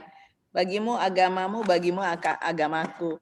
Dan juga tadi surat 34 ayat 25. Kamu tidak bertanggung jawab atas apa yang kami kerjakan dan sebaliknya. Ini ya, jadi menunjukkan ketegasan bahwasanya lu urus urusan lu deh, gue urus urusan gue deh, agama lu urusan lu deh, agama gue urusan gue, gitu kali ya Ustadz ya. Banyak sekali bersifat iya, ya, sifatnya sama. Betul sekali, setuju sekali. Kalau urusan keyakinan, urusan lo lah, urusan kita rame-rame, ayo kerjasama yang rame-rame ini. Misalnya kalau urusan beresin jalan, beresin lingkungan, kerjasama kemanusiaan, bantu korban, itu urusan bersama lah, kita bantu lah. Tapi untuk keyakinan, masalah nanti ini pahalanya gimana, urusan lo lah. Setuju kata-kata itu. Ini terjemahan garis besar dari pernyataan Al-Quran. Lana a'maluna walakum a'malukum. Buat kami agama kami, buat kamu agama kamu. Sekali lagi bukan berarti ini membenarkan semua agama. Karena banyak yang salah paham ini, oh kalau gitu menganggap semua agama benar, berarti kamu liberal. Itu salah paham. Kalau nggak boleh SPD, ini sikap kayak gitu, itu SPD namanya. SPD itu sak penake dhewe gitu loh, itu nggak benar itu gitu ya. Baik, monggo iya, monggo yang lain kalau ada. Monggo ini langsung aja nih, interaktif aja, jangan malu-malu, nggak terbatas dari mata V ataupun mata sebelah, silakan loh. Ya Ustadz, kalau gitu saya tanya, Assalamualaikum. Monggo Pak. Jadi Ustadz ini kajiannya memang sangat moderat nih Pak, jadi harus disebarluaskan sebetulnya untuk penteraman kita bersama. Yang saya ingin tanyakan, mengapa bisa timbul masing-masing pihak itu mengklaim bahwa dirinya benar gitu. Padahal kan agama sendiri sudah mengajarkan janganlah merasa diri paling benar gitu. Gimana asal muasalnya? Baik, terima kasih Pak. Yang pertama, kalau kita lihat sejarah ya Pak ya, sejarah itu perbedaan dan perselisihan yang meluncing pada permusuhan itu sebenarnya bukan murni agama Pak. Ya, bukan murni urusan agama. Tapi itu urusan politik. Di awal kan ada di masa-masa awal Islam setelah Rasulullah wafat, itu kan konflik antar umat Islam, ya sahabat Ali bin Abi Thalib, bayangkan tuh menantu Nabi loh Pak, ponakan Nabi loh, perang sama sahabat Muawiyah bin Abi Sufyan, ribuan orang, itu yang disebut perang Siffin itu. Ini bukan masalah perbedaan tafsir, tapi persoalan politik. Gitu. Dari situlah meruncing kepada persoalan masalah Sunni Syiah. itu politik. Maka kalau urusannya politik itu mesti berantem, Pak. Jangankan yang nggak beda, ya kan? Jangankan yang beda sejak awal. Oh, yang sama aja itu teman satu kuliah seangkatan, ya terus pemahamannya tadinya ya sama, tapi beda pilihan politik ya berantem loh, Pak. Pak, hati-hati urusan ini. Maka itu satu ya, Pak ya. Satu. Jadi pemicu. Jadi sebetulnya beda itu biasa. Yang nggak boleh kan berantem, berselisih sampai bermusuhan. Ya, berbeda misalnya kalau kita di antara satu grup ini beda biasa. Bermusuhan tuh yang jangan, itu energi negatif kita itu nggak bisa membangun hidup ini, nggak bisa melaksanakan perintah Allah kalau kita bermusuhan. Mungkin Bapak mengikuti perkembangan Suriah ya Pak ya, sejak tahun 2011 Bapak, sudah hampir 9-10 tahun itu. Para ulamanya itu dibom, lagi bayangkan lagi khutbah. Syekh Ramadan Al-Buti, terakhir Syekh Adnan, ini ketua MUI-nya Suriah, dibom gara-gara politik. Kan sedih sekali itu kalau sampai terjadi di Indonesia itu. Na'udzubillahi min dzalik. Untuk anak cucu kita apa yang diwariskan kalau kemudian konflik terus gitu kan. Makanya memang ini harus PR bersama. Saya setuju Bapak tadi bahwa ini memang sebetulnya aslinya ajaran ya begini Pak, bukan kami moderat kok, enggak. Emang kami yakin aslinya Islam itu ya begini gitu loh aslinya. Bahwa kemudian ada yang ekstrim, ada yang pemahamannya itu saya kira itu kelompok-kelompok yang mungkin banyak faktor mengapa menjadi begitu, karena bukan hanya faktor pemahaman agama gitu ya Pak ya. Nah kemudian secara fitrah memang Pak itu manusia umumnya bangga dengan egonya, itu ya. Itu kenapa terjadi kok tadinya begitu toleran ajarannya, kok kemudian orang mengklaim hanya kelompok yang benar itu. Santa Manuriyah umumnya manusia menganggap dirinya yang paling benar, kelompoknya paling benar. Itu berangkat dari naluri manusia itu maaf pelit. Manusia pelit. Di Al-Quran dikatakan begitu Pak, manusia itu bakhil alias pelit. Nah, maka untuk toleran, untuk bersikap itu perlu perjuangan, perlu usaha yang sungguh-sungguh, termasuk kajian-kajian kita yang seperti ini, mudah-mudahan bisa memberi kontribusi akan pemahaman yang lebih soft, yang lebih moderat, yang lebih harmoni di dalam masyarakat Muslim kita. Terima kasih, Pak. Ya, terima kasih, Ustadz. Alhamdulillah. Ye. Yang lain silakan, teman-teman. Assalamualaikum warahmatullahi wabarakatuh, Ustaz. Waalaikumsalam warahmatullahi wabarakatuh. Monggo, Pak. Saya ingin mendapat pencerahan sedikit dari Ustadz mengenai surah 5 ayat 51 yang pada dasarnya memberikan arahan kepada kaum muslim untuk tidak berteman setia dengan kaum Yahudi dan Nasrani. Jadi kalau tadi kembali dalam konteks bahwa kita harus mengesampingkan perbedaan, bagaimana kita mengartikan surat Al-Maidah ayat 51 ini, Ustaz? Terima kasih, Pak. Terima kasih, Pak. Bapak bisa bantu saya, Pak, untuk melihat juga surah 60, Pak. Ayat pertama, Pak.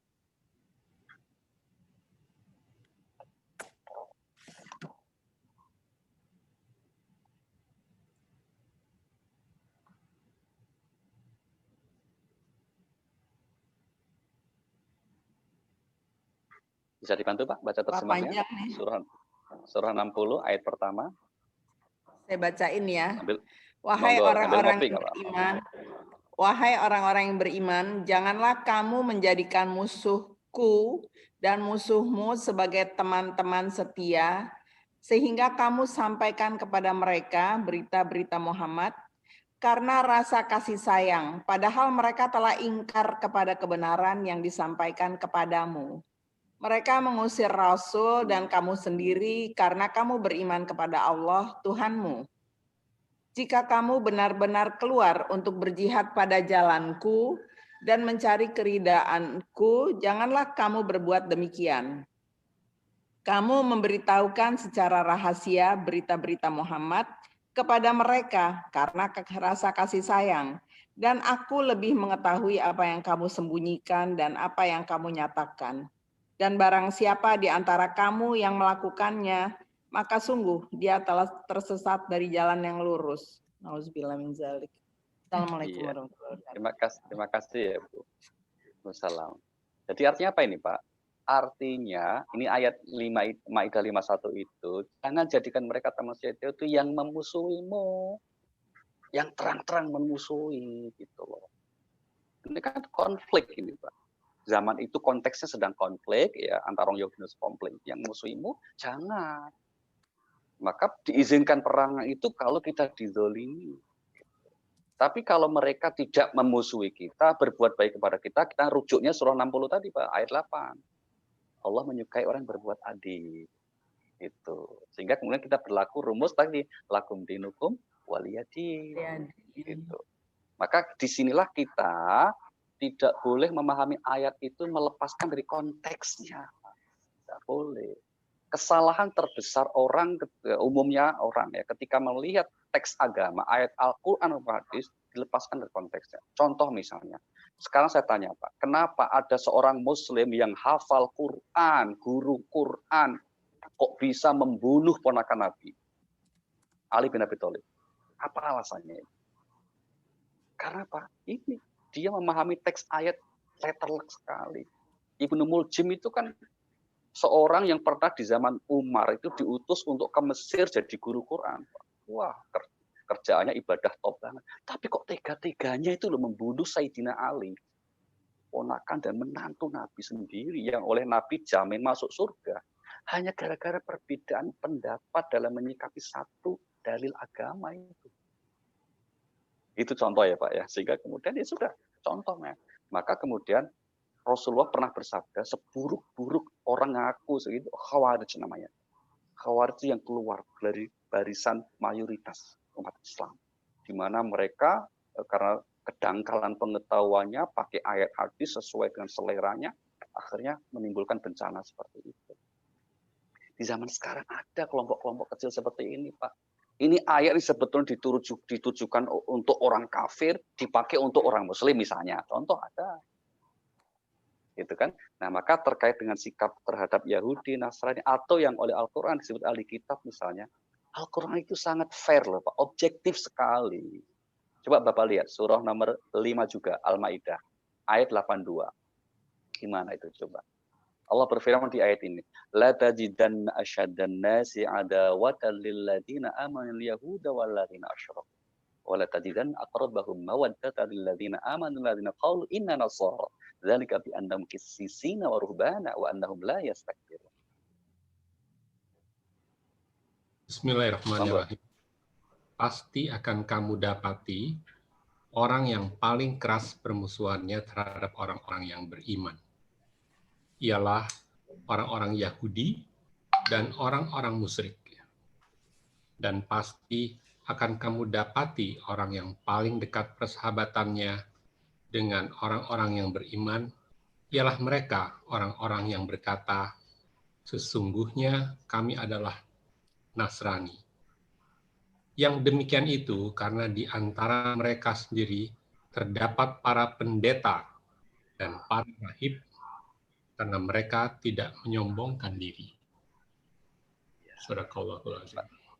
Terima kasih Pak. Ini jadi satu lagi nanti kita tunjukin ayat ya Pak ya. Betapa sekali lagi Al-Quran itu sangat objektif. Menghargai kalau memang itu baik ya baik. Jahat-jahat. Maka ketika Al-Quran menggunakan istilah mohon maaf, ada ahli kitab, ada Yahudi, ada Nasrani, ada Bani Israel. Itu dengan konotasi yang negatif, seperti kalau Bani Israel, semua ayat tentang Bani Israel negatif Pak. Kelakuannya kurang ajar betul. Tapi ketika disebut ahli kitab, yang juga ahli kitab, itu ada yang positif, seperti kata ayat ini misalnya. Satu lagi misalnya contoh. Coba kita lihat surah nomor 3, Pak, ayat 113. Apa firman Allah di sini? Laisu sawa'a min ahli kitab ummatun qa'imatun yatluna ayatillah ana al-laili wa hum yasjudun. Dan seterusnya.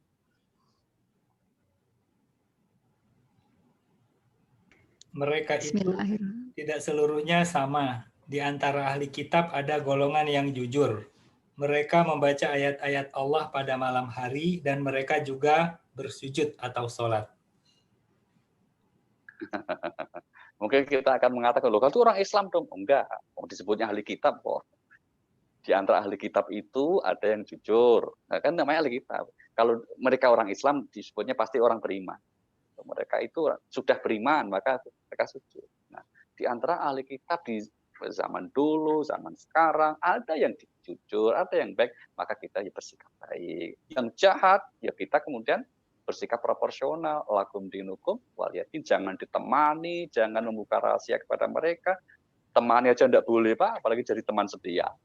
Temani aja enggak boleh, apalagi jadi teman setia. Kalau memang jelas menunjukkan etikat buruknya.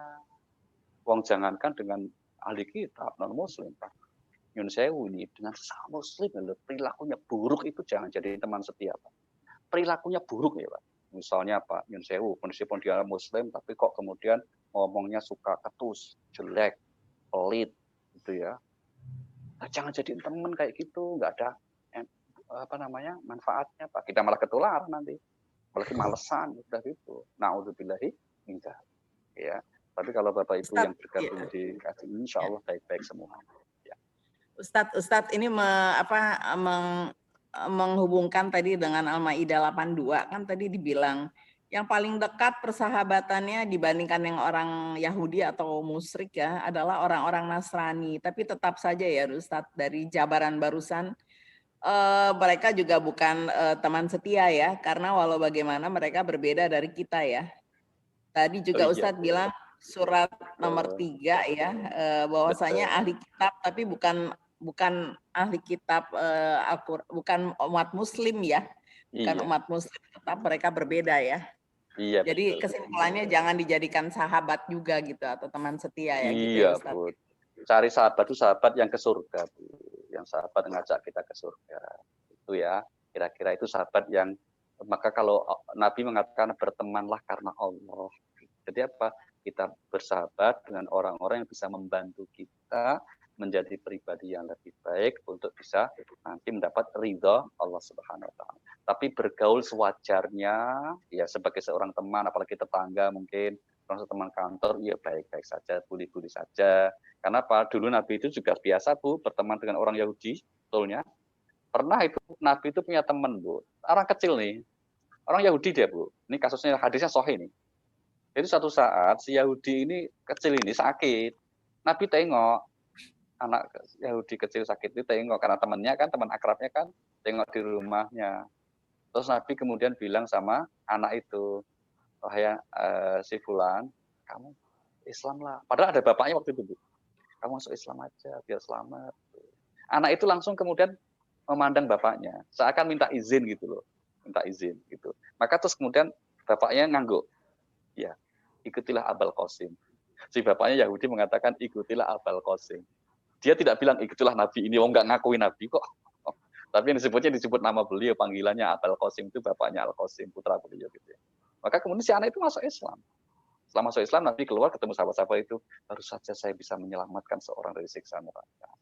Ini contoh apa? Nabi itu ternyata ya bergaul juga dengan orang-orang yang non muslim notabene ya, kira-kira gitu, tapi ya dalam batas yang wajar tentu. Maka tadi tidak kemudian sampai akrab sahabat terus kemudian apalagi hidup semati, ya enggak. Itu sedapat-dapatnya kita bergaul orang yang bisa menghantarkan kita untuk meraih ridha Allah Subhanahu wa taala. Maka nanti Bu ada di ayat orang di akhirat tuh nyesel, Bu, karena salah milih teman. Ya, nyesel. Coba lihat, perhatikan, Bu. Surah nomor 25 ayat 28. Yaqulu ya laitani lam attakhid fulanan khalila. Wahai celaka aku, sekiranya dulu aku tidak menjadikan si fulan itu teman akrabku. Nah, itu celaka tenan itu. Coba saya kalau nggak berteman sama si fulan itu, nggak disebut, ini contoh si fulan gitu. Teman setia, teman akrab. Maka bedakan. Ini Khalil ya. Khalil itu teman dekat, Bu. Khalil itu artinya sebetulnya satu orang dua pribadi, dua wujud gitu ya. Artinya itu Khalil. Maka Rasulullah Nabi Ibrahim itu disebutnya Khalilullah atau Khalilur Rahman. Kekasihnya Allah, teman dekat aku sekali. Nah, itu yang sebaiknya apa? Orang-orang yang bisa membantu kita untuk nanti meraih ridha Allah di akhir. Begitu. Terima kasih. Ya, ini ada Bu Aam ingin bertanya nih Ustadz. Silakan Bu Aam. Begini Ustadz, saya pernah baca kalau nggak salah surat 2199 ya. Yang Allah itu bilang jangan balas, tapi dia sebut orangnya itu bodoh kalau nggak salah. Saya pernah dengar nggak? Jadi jadilah pemaaf dan suruh surat Al-A'raf. Al-A'raf 199. Jadilah pemaaf dan suruhlah orang mengerjakan yang ma'ruf serta jangan pedulikan orang-orang yang bodoh. Ini Allahnya nih ngomong orang suruh maafin, suruh berbuat maaf, tapi Allahnya sendiri pakai bahasa orang itu bodoh gitu kan. Surat berapa sih Am? Surat berapa? Al-A'raf 199. Oh, surat 7 ya? Iya. Iya, terima kasih Bu. Pertanyaannya bagus Allah sekali. punya hak memang pasti. Bukan, mari kita lihat Bu penjelasannya. Kalau ya gitu ya, makanya memang betul kalau Ibu baca seperti itu narasinya akan seperti itu. Iya itu harus suruh maafin, kok dijelekin dia bodoh gitu kan Bu ya. Gitu kan, gitu. Allah itu ya aneh gitu. Aneh. Iya, jadi gini Bu Am ya, ini adalah penahapan Bu.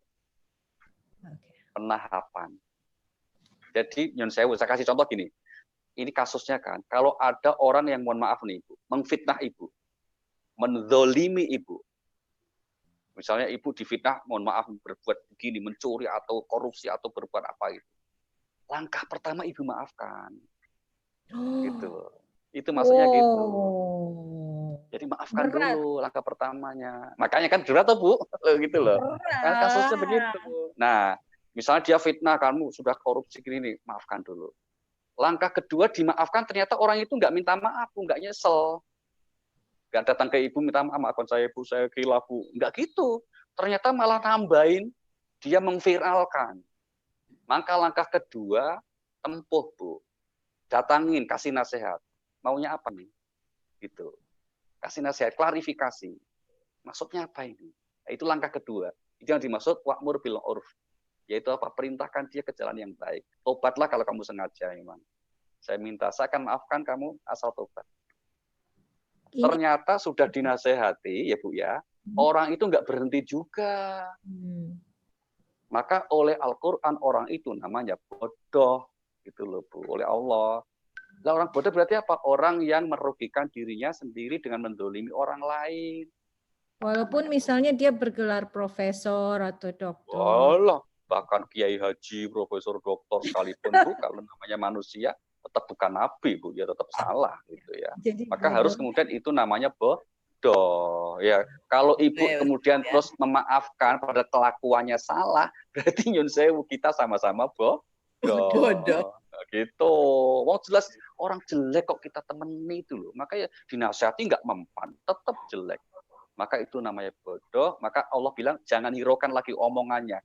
Kalau memang kamu menuntut keadilan boleh, jangan hiraukan dia bodoh. Nah itu kira-kira ya. Jadi bukan dalam rangka menyalahkan. Nanti ya Ustaz. Nular Bu. Maka kita bisa katakan LGE Bu. Apa itu, LGE itu lu gue N. Oh. Iya, udah. Jangan hiraukan tuh berarti jangan jangan gauli lagi, jangan. Lu ada yang tak protes, lupa. Berarti mutus silaturahim dong. Kok kita jangan hiraukan terus jauhi? Ya silaturahim itu kan kalau ini baik. Loh itu bodoh kok dibergauli? Namanya kan bergaul sama orang bodoh. Itu bukan kalau kita menjauhi bukan mutus silaturahim, tapi maksudnya menghindari keburukan. Daripada ketemu menimbulkan dosa, lebih baik kita nggak bergaul sama orang bodoh. Na'udzubillahi min dzalik. Begitu. Ustadz mau terima nanya kasih, nih Bu. Ustadz. Ya. Ustadz saya nanya lagi nih Ustadz ya. Orang yang tidak mengakui adanya Tuhan itu sama dengan musyrik ya Ustadz. Jadi beda dengan orang yang mengakui Tuhan tapi yang bukan mengikuti ajaran Islam. Kan ya itu tadi yang Alkitab juga, ahli kitab. Tapinya kan dia bukan Muslim ya.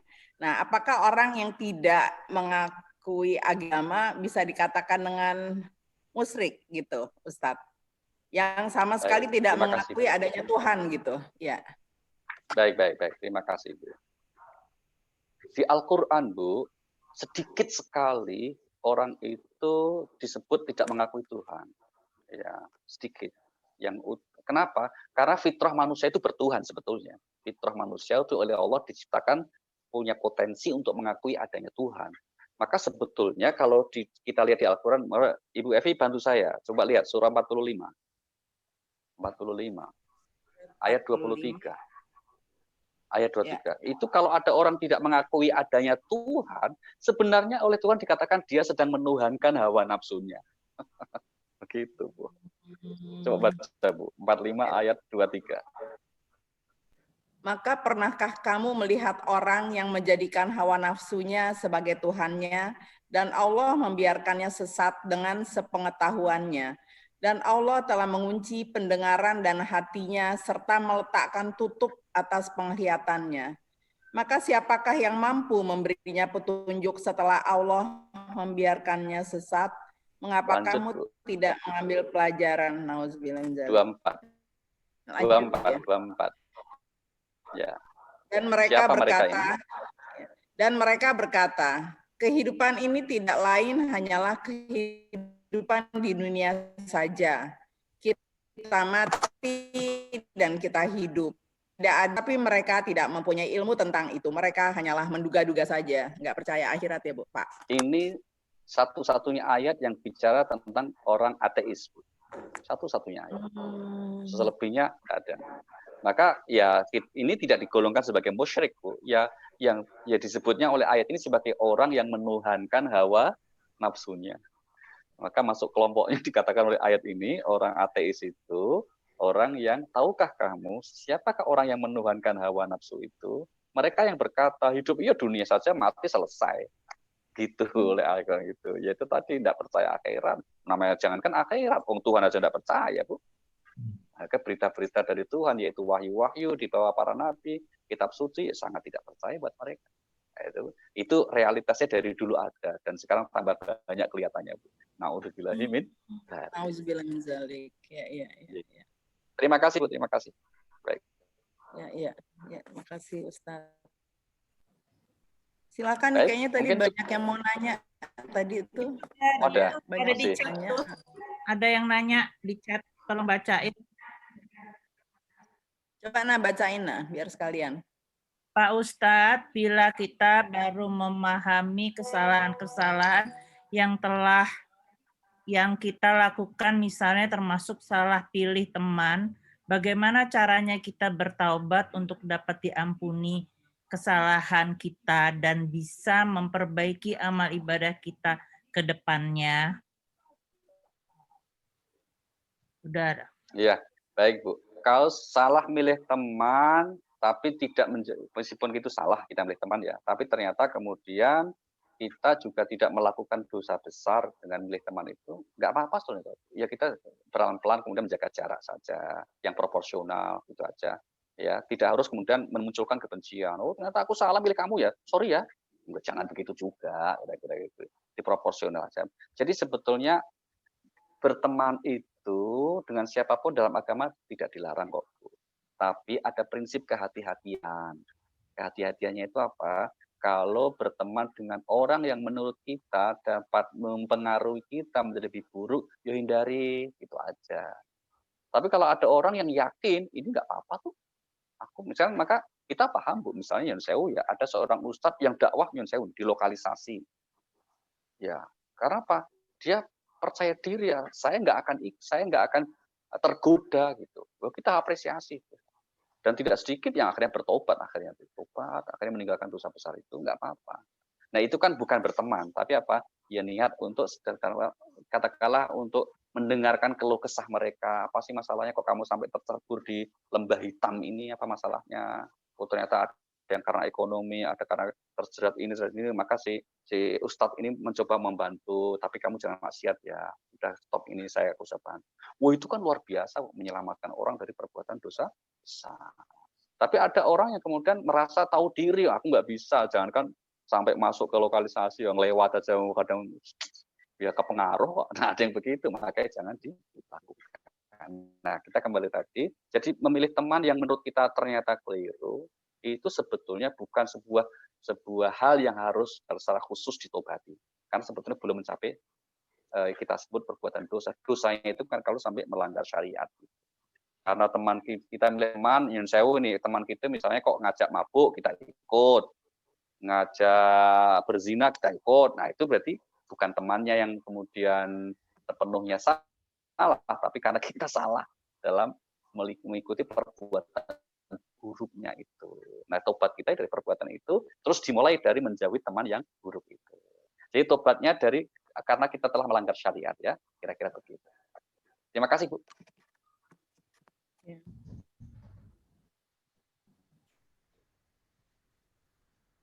Silakan, tadi ada yang mau nanya lagi ya? Apa? Nggak ada yang raise hand lagi ya? Silahkan nanya.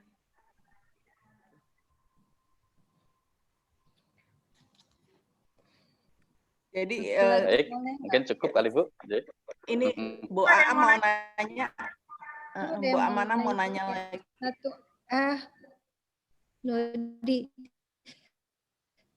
ini Ustaz, kita kan kadang-kadang Al-Quran. Kalau ketika diskusi itu kita menerangkan mungkin nggak bagus, apa lebih baik nggak nerangin lari aja, atau kita coba nerangin nanti malah kita diprovok terus berdebat, atau kita malah memberi kesan yang salah, bagaimana ya? Iya, betul, Bu. Salah satu yang harus dihindari itu berdebat, Bu. Karena itu pekerjaan orang yang betul-betul memahami. Ibaratnya gini, kalau ada masalah kesehatan, kita sama sekali tidak pernah kuliah di kesehatan, tidak pernah memiliki kompetensi dalam urusan kesehatan. Terus kemudian kita berdebat masalah seputar kesehatan kan juga akhirnya kan hanya udrek-udrekan namanya itu Bu ya, hanya saling ngotot akhirnya, itu tidak ada ujungnya. Dihindari, pesan saya dihindari seperti itu. Kalau yang memprovokasi misalnya, wah Islam tuh gini-gini atau pemahaman tuh gini itu, ya sudah nggak apa-apa kok itu. Nanti kita cari deh penjelasan yang lebih jelas. Nanti saya akan mengaji, gitu aja, nggak usah dituruti. Ya, dalam urusan apa saya kira kita dapat mungkin kalau bisa dihindari perdebatan ya yang tidak kontrus. Karena perdebatan itu ujungnya mesti akan luka, Bu. Ya, termasuk dengan suami ya, misalnya di rumah itu dengan istri itu jangan sering-sering debat loh. Itu ya, jangan sering-sering debat. Karena apa? Yang menang pun nanti tergores. Ya, seandainya kita misalnya gini, kita nyun sewu ya, apapun posisi kita. Contoh kalau kita katakanlah sebagai pedagang berdebat sama pelanggan, kita menang Bu sebagai pedagang. Debat kita itu pasti pelanggannya itu akan terluka, nggak mau lagi kita bangkit, meskipun kita benar. Itu salah satu efek debat begitu, ya kan? Kita bertetangga nih, terus berdebat gitu. Meskipun kita posisinya benar dan menang, tapi karena berdebat jauh, itu nanti sudah akan mengurangi hubungan keharmonisan. Maka kalau tidak bisa berdebat lebih baik. Ya, tapi kalau seandainya harus berdebat, yakinkan kita betul-betul menguasai masalah itu dan dengan cara yang terbaik. Maka di Al-Quran itu kalau berdebat itu disebutnya dengan cara yang terbaik. Wajadilhum billati hiya ahsan. Surah nomor 16 ayat 125 itu. Dan berdebatlah dengan cara yang paling baik. Kalau bisa Pak win-win solution. Ya kan, untuk memperoleh sama-sama yang menang. Kira-kira betul. Terima kasih Bu. Ya, Ustadz masih nyambung yang tadi Ustadz mengenai orang yang tidak mengakui keberadaan Tuhan, Ustadz. Terus sikap kita bagaimana Ustadz? Kan udah jelas itu kan salah ya. Kita menjauhi atau mengingatkannya atau bagaimana? Atau bagaimana ya Ustadz? Yang pertama kalau itu adalah orang yang memungkinkan untuk kita menasihati karena dia misalnya masih kerabat kita. Apalagi kalau keluarga kita, ya harus Bu diingatkan, dinasihati dengan cara yang baik, ya. Terus jangan lupa didoakan sungguh-sungguh, gitu. Tapi kalau kemudian itu bukan siapa-siapa kita, siapa sih yang ateis? Trump, misalnya gitu ya, misalnya Donald Trump tuh loh, misalnya gitu. Ya udah, lakum dinukum waliyadin, kita nggak usah sih ikut kirim surat ke sana gitu. Kira-kira gitulah Bu. Jadi kalau itu orang di sekitar kita, dekat dengan kita, kerabat kita, mereka punya hak atas diri kita, yaitu dinasihati yang baik, didoakan yang sungguh-sungguh gitu. Tapi kalau itu bukan siapa-siapa kita nggak kenal, ya maka ya sudah, lakum dinukum waliyadi. Begitu. Kecuali kalau sudah menimbulkan potensi kerusakan ya Ustadz ya, kita nggak boleh berdiam diri ya, kita harus melakukan sesuatu ya. Oh iya, Gitu kan? mereka kalau kemudian ternyata mengajak, misalnya orang kantor nih Bu, misalnya ya di kantor atau di masyarakat, ternyata ada yang berkampanye mengajak untuk ateis, ya kita harus melawan. Itu yang kita sebut dengan amar ma'ruf nahi mungkar. Begitu. Jadi berdebat bukan amar ma'ruf ya. Kecuali ada yang Berdebat kan nggak ada ilmunya, kalau ada ilmunya nggak boleh. Bu Nur Sanita nih mau nanya nih, Bu Ted silakan. Ya, Assalamualaikum warahmatullahi wabarakatuh. Ustadz, mau nanya, kalau tidak salah kan salah satu ayat di Al-Quran itu menjelaskan bahwa yang masuk surga itu adalah orang yang punya hati yang bersih. Gitu. Nah, terus bagaimana caranya agar kita bisa selalu berprasangka baik gitu, walaupun mungkin beda pendapat dengan seorang. Mungkin bagaimana tuh perintah dari Allah Subhanahu Wa Taala agar kita bisa memiliki hati yang bersih. Iya Bu. Makasih Ustaz. Assalamualaikum. Makasih Bu. Surah 26 ayat 88 89 ya Bu ya. Wala tukhzini yauma yub'atsun yauma la yanfa'u malu wala banun illa man atallah biqalbin salim. Itu doanya Nabi Ibrahim alaihissalam itu ya. Ya, yang intinya apa? Beliau memang mengatakan bahwa di hari itu nanti tidak berguna anak dan harta benda yang selama ini dikumpul-kumpulkan, kecuali orang yang datang kepada Allah nanti dengan hati yang bersih. Lah, lanjutan pertanyaannya, bagaimana agar kita punya hati yang bersih, qalbun salim, gitu ya Bu ya? Kan kira-kira gitu. Nah, di antaranya ya tentu, kalau kita rujuk ke Al-Quran itu Bu, misalnya apa?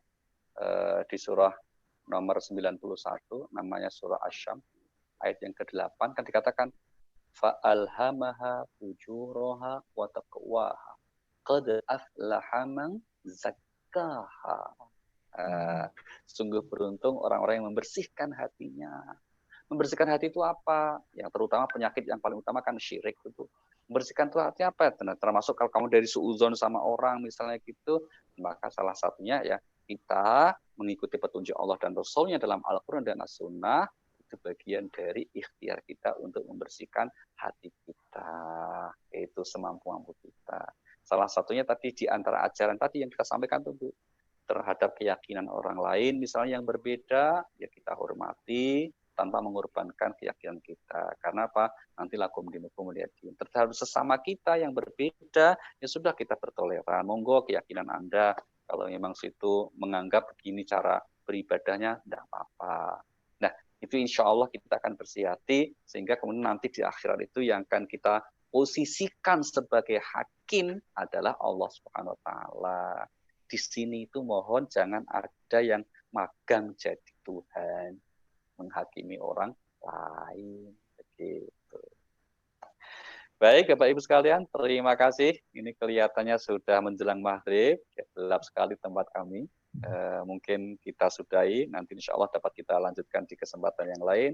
Mohon maaf atas kekhilafan, Bu Evi akan menutup acara kita mungkin, atau Bapak Ketua, dari kami mohon maaf sekali lagi. Wassalamualaikum.